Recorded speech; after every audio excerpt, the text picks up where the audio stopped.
What if none of this is real? What if the chair you're sitting in, the air you're breathing, the thoughts firing in your head right now, all of it is data? Not a metaphor, not a philosophy class thought experiment, actual data, running on a machine so massive you cannot imagine its size.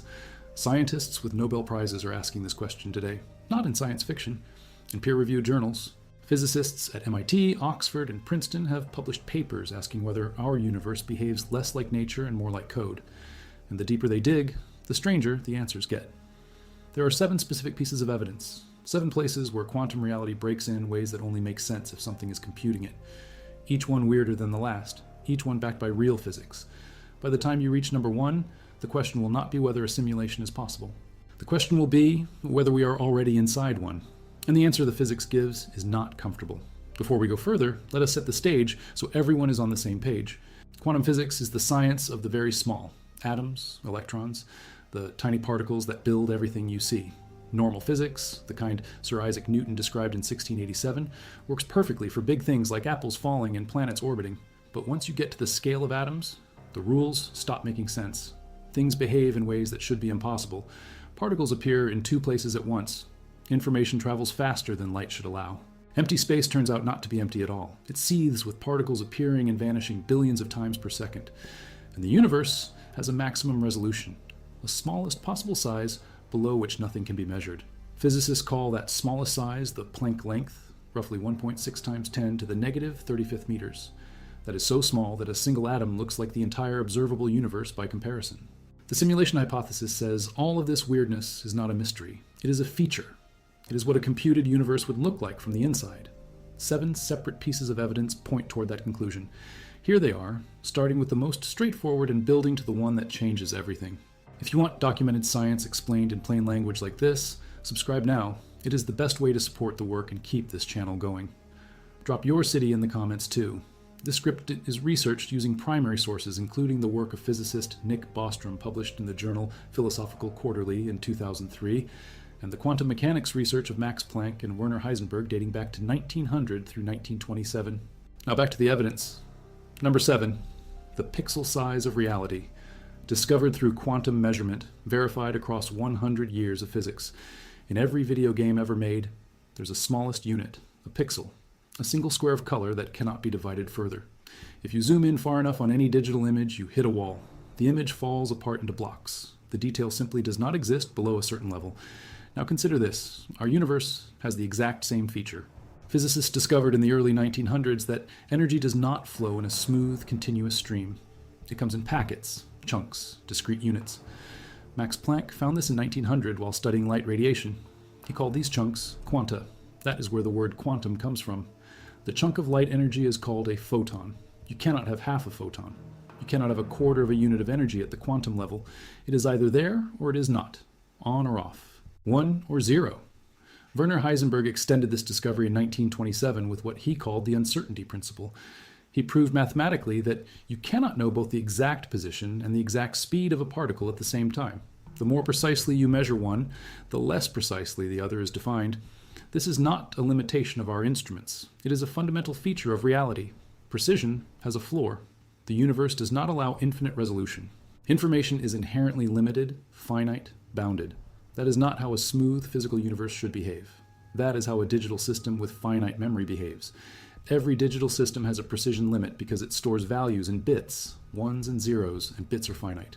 You cannot store infinite precision in a finite number of bits. The Planck length goes even further than Heisenberg's limit. It is the smallest possible distance in the universe. Below 1.6 times 10 to the negative 35th meters, space itself has no meaning. You cannot measure anything smaller. You cannot divide space further. Physicists who study this say that below the Planck scale, the very concept of distance breaks down. Space is not smooth and continuous. It is granular, like pixels. The Planck length is named after Max Planck himself, who derived it in 1889 from the fundamental constants of nature: the speed of light, the gravitational constant, and Planck's constant. He noticed these 3 numbers combined to produce a natural unit of length. He did not know what it meant at the time. Now physicists believe it is the resolution limit of spacetime itself. A universe that arose naturally from physics has no reason to have a hard lower limit like this. Smooth, continuous space would have no floor. You could always divide distance further, you could always zoom in deeper. But a computed universe would have a floor. Every computer has a minimum resolution determined by the hardware running it. If our universe is being computed, the Planck length is the resolution limit of the hardware, the pixel size of reality, and that pixel size exists. It has been measured. It has been confirmed by 120 years of physics. That is number 7. Number 6, the double slit experiment and the observer problem, first performed by Thomas Young in 1801, confirmed in quantum form through the 20th century. This is the experiment that broke physics. You fire particles, electrons, photons, even whole atoms, through 2 tiny slits toward a screen behind them. Logic says each particle goes through one slit or the other. When you fire enough particles, you expect to see 2 bands of impact on the screen behind, one for each slit. That is not what happens. Instead, you get an interference pattern, dozens of alternating light and dark bands, the kind of pattern you only get when waves overlap and cancel each other out, which means each particle somehow goes through both slits at the same time. It travels as a wave of probability. It is not in one place until you measure it. It exists in multiple places simultaneously. Physicists call this superposition. The particle is not secretly in one location while you're not looking. It is genuinely spread across all possible locations at once. The math says so. The experiments confirm it. The particle exists as a probability cloud until the moment it is detected. Here is where it gets truly strange. When physicists put a detector at the slits to watch which slit the particle goes through, when they observe it, the interference pattern vanishes. The particles immediately start behaving like normal objects. They go through one slit, they make 2 bands. As if the act of being watched collapsed all the possibilities into one reality. The universe behaves differently when it is being observed. This has been tested thousands of times. It is not a mistake. It is physics. It is called wave function collapse, and it has no satisfying natural explanation. Why would a particle care if you are looking at it? The Copenhagen interpretation, the most widely accepted framework in quantum mechanics, developed by Niels Bohr and Werner Heisenberg in Copenhagen, Denmark in the 1920s, says that asking what the particle is doing when you are not looking at it is a question without meaning. The particle does not have a defined state when unobserved. That is the official answer from mainstream physics. When you are not looking, reality is undefined. Stop and let that sit. Official mainstream physics says reality is undefined when you are not looking at it. That is an extraordinary statement. It means the universe only takes on specific, definite properties when someone or something measures it. Before measurement, there is only probability. In a simulation, it makes perfect sense. A video game does not render what you cannot see. The detail does not exist until the camera is pointed at it. Computing every detail of every corner of every room at all times would be wasteful. An efficient simulation only renders what is being observed. When you look away, the processor stops tracking exact positions and tracks probabilities instead. When you look back, it resolves those probabilities into concrete details. If our universe runs on something like that logic, particles existing as probability waves until measured is not mysterious. It is optimization. It is the universe loading when you look at it, and it loads differently than it runs when unobserved. That is exactly what the double slit experiment shows. Observed, loaded, real, unobserved, undefined, waiting. That is number 6. Number 5, the fine-tuned constants, studied intensively from the 1970s onward by physicists, including Brandon Carter and Martin Rees. The universe runs on numbers, not metaphorically, literally. There are about 26 fundamental constants, fixed numbers that govern how physics works. The speed of light is roughly 299,792,458 meters per second. The gravitational constant is 6.674 times 10 to the negative 11.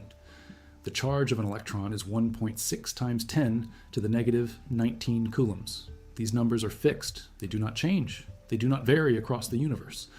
And they are tuned to extraordinary precision to allow life to exist.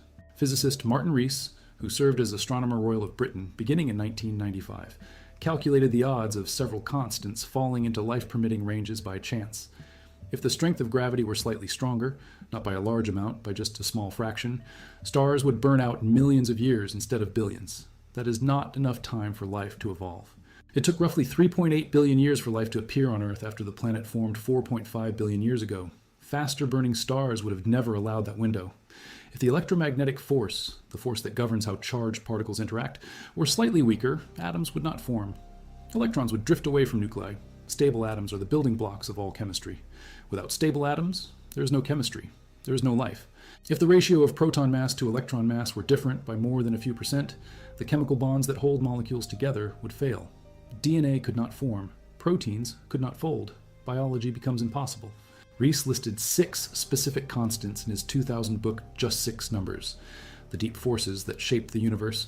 He calculated that the chances of each falling into its life-permitting range, independently by random chance, are somewhere between 1 in a million and 1 in 10 trillion, depending on the constant. When you multiply independent probabilities together, the combined odds collapse towards zero almost instantly.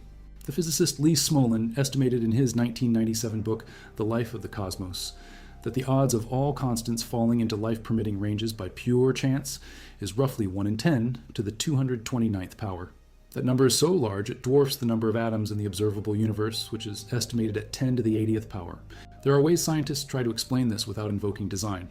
The most popular is the multiverse, the idea that our universe is one of an infinite number of universes, each with randomly different constants. If infinite universes exist with all possible constants, then by pure chance, some will have constants that allow life. And naturally, only in those universes does life exist to notice the lucky coincidence. This is called the anthropic principle. We observe these constants because we could not exist to observe anything else. The problem with the multiverse explanation is that it has no evidence. No physicist has ever detected another universe. The multiverse is a hypothesis invented to explain fine-tuning. It solves one mystery by introducing a larger one. Random universes do not look like this. A universe that arose from nothing, with no guidance, would be overwhelmingly likely to produce a lifeless void with no stars, no chemistry, no complexity. Our universe was set up to produce life with a precision that has no natural explanation. But a simulated universe would have initial conditions, parameters, settings chosen by whoever or whatever is running it. Fine-tuned constants are exactly what you would expect inside a simulation, built to produce interesting outcomes. A programmer adjusting the physics until the universe runs the way they want it to. 26 dials all set perfectly. That is number 5. Number 4. Quantum entanglement and the speed limit problem, confirmed experimentally by physicist Alain Aspect in 1982 in Paris, France. Albert Einstein called it spooky action at a distance. He hated it. He spent years trying to prove it could not be real. He wrote a famous paper in 1935 with his colleagues Boris Podolsky and Nathan Rosen, known as the EPR paper for their initials, arguing that entanglement must be an illusion, that there must be hidden variables, secret information carried by the particles, that explain the correlations without requiring faster-than-light connections. If the particles secretly agreed on their states before separating, then measuring one would tell you the other's state without any information crossing between them. Like a pair of gloves in 2 separate boxes, open one and instantly know what is in the other. Not because the boxes communicated, because the information was set from the start. He was wrong. In 1964, physicist John Bell at CERN in Geneva published a mathematical theorem, now called Bell's theorem, that proved hidden variables could not explain the correlations. He showed that if particles were carrying hidden information, there would be strict limits on how correlated their measurements could be. Quantum mechanics predicted correlations beyond those limits. One experiment could settle it. Alain Aspect ran that experiment. Quantum entanglement is a phenomenon where 2 particles become linked. Once linked, measuring the state of one particle instantly determines the state of the other, no matter how far apart they are. Not almost instantly, not in the time light would take to travel between them, instantly. Alain Aspect's experiment in 1982, carried out at the University of Paris-Sud, tested entangled photons separated by 13 meters. When he measured one, the other responded in a time shorter than it would take light to cross the distance between them. The correlations exceeded Bell's limits, hidden variables were ruled out. Subsequent experiments have pushed the distance much further. In 2017, a Chinese satellite called Micius entangled photons separated by 1,200 kilometers. The correlation was still instant. This breaks the rules of normal space. Einstein's theory of relativity says nothing can travel faster than light. Information should not be able to cross 1,200 kilometers in less than 4 milliseconds. But entanglement does not seem to send information through space at all. The 2 particles respond as if they share a single state, regardless of the physical distance between them. In a physical universe made of matter and energy, this makes no sense. Space is real. Distance is real. Things should take time to affect other things. In a simulation, it makes perfect sense. In a computer game, 2 objects in different locations on the screen share the same underlying data. They are not truly separate. They are 2 expressions of the same variable. Changing the variable changes both, regardless of where on screen they appear. Entanglement looks exactly like 2 objects in a simulation that share a database entry. Their positions in the rendered world are far apart, but underneath, in the code, they are the same thing. The distance only exists in the display, not in the underlying structure. Alain Aspect won the Nobel Prize in Physics in 2022, together with John Clauser and Anton Zeilinger for this work. The phenomenon is real. The natural explanation for it still does not exist. The simulation explanation requires no new physics at all. That is number 4. Number 3. Computational limits that match computer architecture, studied through the work of physicist Konrad Zuse, starting in 1969 and extended by Edward Fredkin and Stephen Wolfram into the 1980s and 2000s. In 1969, German engineer and physicist Konrad Zuse published a paper suggesting the universe might be running on a cosmic computer, what he called rechnender Raum, which translates as computing space. He was the first to make this argument rigorously. Most of his colleagues ignored it. Zuse was already famous for having built the world's first programmable computer, the Z3, in Berlin in 1941. He understood computation at a level that few physicists did. He looked at the rules of quantum mechanics and saw something familiar. He saw code. Decades later, physicists started finding evidence he may have been right. Every computer has a clock speed, a rate at which it can perform calculations. You cannot squeeze more operations out of a computer than its clock allows. Every computation takes at least one clock cycle. Modern laptops run at speeds around 3 to 4 billion cycles per second, 3 to 4 gigahertz. The universe has something that looks exactly like a clock speed. The Planck time, 5.4 times 10 to the negative 44 seconds, is the smallest unit of time that has physical meaning. Events cannot happen faster than 1 per Planck time. Physics simply does not allow it. This is the speed limit of cause and effect in our universe. Not a speed limit on particles, a speed limit on events themselves, on causality. That is exactly what a clock speed is. Edward Fredkin, a physicist and computer scientist at Carnegie Mellon University, developed what he called digital physics in the 1980s. He argued that the universe is fundamentally information, not matter, that every physical process is a computation, that physics is the code the computation runs on. Stephen Wolfram, a physicist who created the Mathematica software system and published A New Kind of Science in 2002, made similar arguments. He showed that simple computational rules called cellular automata can generate structures of enormous complexity. Complexity that looks like the structures we see in nature, galaxy shapes, shell patterns, fluid dynamics, simple code generating complex worlds. Worlds that, from the inside, look like laws of physics rather than computer programs. Wolfram spent years mapping out these rule systems and found that some of them produce outcomes so complex that no shortcut exists to predict them. You simply have to run the computation and see what happens. That is called computational irreducibility. Our universe has it too. Physicists cannot calculate where every particle will be without running the physics forward step by step. The universe cannot be skipped. It has to run. That is not how simple mathematics works. That is how a computer program works. Our universe has a clock speed. It has a pixel size. It has optimization behavior when observed. It has two objects sharing data across distance. Each of these features is strange in a natural universe. Each of these features is expected in a computed one. That is number 3. Subscribe if you want more documented science told in plain language. Drop your city in the comments. Back to the evidence. Number 2, the mathematical universe and the unreasonable effectiveness of mathematics, an argument formalized by physicist Max Tegmark at MIT in 2008. In 1960, physicist Eugene Wigner published a paper with one of the most famous titles in science, The Unreasonable Effectiveness of Mathematics in the Natural Sciences. His observation was simple and disturbing. Mathematics is a human invention. People made it up. It lives in the abstract. It has no physical substance.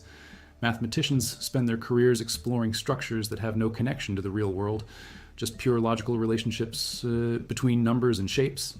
And yet, again and again, these purely abstract structures turn out to describe physical reality with perfect accuracy. The equations Maxwell wrote in 1865 to describe electricity and magnetism, derived entirely from mathematical logic, predicted radio waves. Nobody had ever detected a radio wave. The math said they had to exist. 22 years later, in 1887, Heinrich Hertz found them, exactly where the math said they would be. Physicist Paul Dirac wrote down an equation in 1928 to describe how electrons behave. The equation had two solutions, one for the electron and one for a particle with the same mass as an electron but opposite charge. That particle had never been seen. Dirac thought it might be a mathematical artifact. In 1932, Carl Anderson found it in cosmic ray experiments. It was the positron, the first particle of antimatter ever discovered. The math predicted it before the physics found it. This happens over and over. General relativity predicted black holes, predicted gravitational waves, predicted the expansion of the universe, all before any of those things were detected. Einstein published the theory of general relativity in 1915. The first black hole was photographed in 2019 by the Event Horizon Telescope team, 104 years later. The math was right the whole time, for more than a century before we had the tools to see the thing it described. Why would abstract mathematical structures map onto physical reality with this precision if the universe is made of matter? Matter is not math. Math is a description. Descriptions of the real world are supposed to be approximations, useful but not perfectly exact. But mathematics keeps being perfectly exact. Not almost right, exactly right, every decimal place. Every predicted particle, every gravitational wave arriving at exactly the moment the equation said it would. Max Tegmark at MIT published a formal hypothesis in 2008 called the mathematical universe hypothesis. He argued that the universe does not just follow mathematical laws. The universe is mathematics, pure structure, pure information. Every physical object is a mathematical object. The electron is not a thing that has a charge of 1.6 times 10 to the negative 19 coulombs. The electron is that number in relation to other numbers. It is the relationship itself. There is no matter underneath the math. There is only the math. If the universe is pure information, pure math, then it is not a big leap to say that information is being processed, that the math is running somewhere, that the universe is, at its deepest level, a computation. And computations run on computers. That is number two. Number one, Nick Bostrom's simulation argument, published in the Philosophical Quarterly in 2003, updated and formalized through the 2010s and 2020s. This is the one that changed everything. Nick Bostrom is a philosopher at Oxford University. In 2003, he published a paper, Are You Living in a Computer Simulation?, that laid out the logical case with a precision that scientists and philosophers have been unable to dismiss. The argument starts with three options. Bostrom calls them the trilemma. Option one, almost every civilization in history reaches extinction before developing the computing power needed to run realistic simulations of minds and worlds. Something kills advanced civilizations, war, climate collapse, asteroid impact, engineered viruses, before they get there. If this is true, we are probably not in a simulation because simulations do not exist yet. Physicists who study this possibility sometimes call it the Great Filter, the idea that some barrier destroys civilizations before they can become truly advanced. Maybe that barrier is climate change. Maybe it is artificial intelligence. Maybe it is a natural catastrophe that strikes every civilization before it has time to mature. If the Great Filter lies ahead of us, then almost no one makes it to the simulation stage. And we are probably not simulated. Option two, advanced civilizations gain the computing power to run simulations, but choose not to. Maybe the ethics become too complicated. Maybe simulated beings suffer and the creators decide it is immoral. Maybe it is illegal or taboo in sufficiently advanced societies. Maybe simulations become uninteresting once you have real space travel. Maybe they are banned. If this is true, again, we are probably not in a simulation because no one is running them. Option three, we are almost certainly living in a computer simulation right now. Here is why the math forces this conclusion. Assume that at least some civilizations survive long enough to develop what Bostrom calls post-human computing power, a computation far beyond anything we have today. Assume they use some of that power to run simulations of their ancestors or of alternative histories. Each civilization capable of doing this could run enormous numbers of simulated universes, hundreds, thousands, millions of them. Each simulated universe could contain simulated civilizations, which eventually develop post-human computing power, which run their own simulations. The tree branches endlessly. If you count up all the minds that would exist across this tree, the simulated minds overwhelm the biological ones by an astronomical ratio. If there are 1 million simulated civilizations for every one biological civilization, then the odds that any given mind is biological rather than simulated are 1 in 1 million. The more civilizations survive and simulate, the more overwhelming the ratio becomes. Unless civilizations almost never survive long enough to simulate, which is option one, or almost universally choose not to, which is option two, then the vast majority of conscious minds that have ever existed are simulated. And if you are a conscious mind trying to figure out which category you belong to, the math says you are almost certainly simulated. Bostrom himself does not claim to know which option is correct. He says the argument forces us to accept that at least one of the three is true. What he points out is that most people find all three options deeply uncomfortable. Option one means civilizations almost always die young, including possibly ours. Option two means advanced beings make a near universal ethical or philosophical choice to never simulate. Option three means we are already inside a machine. Pick your discomfort.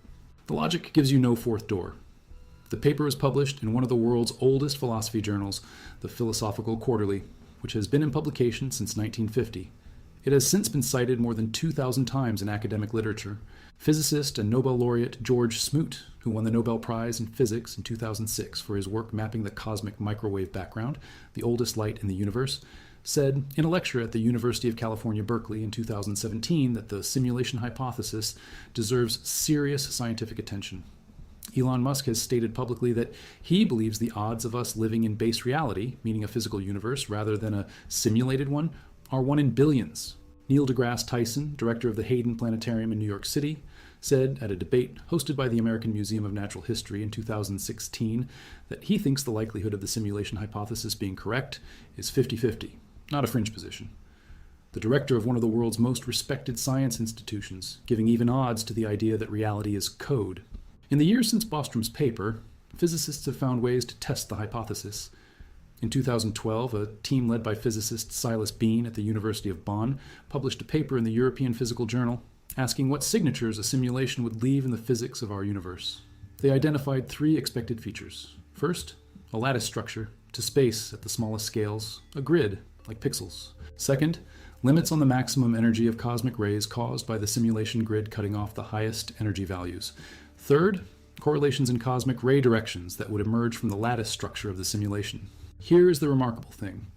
We have already detected what appear to be energy limits on cosmic rays.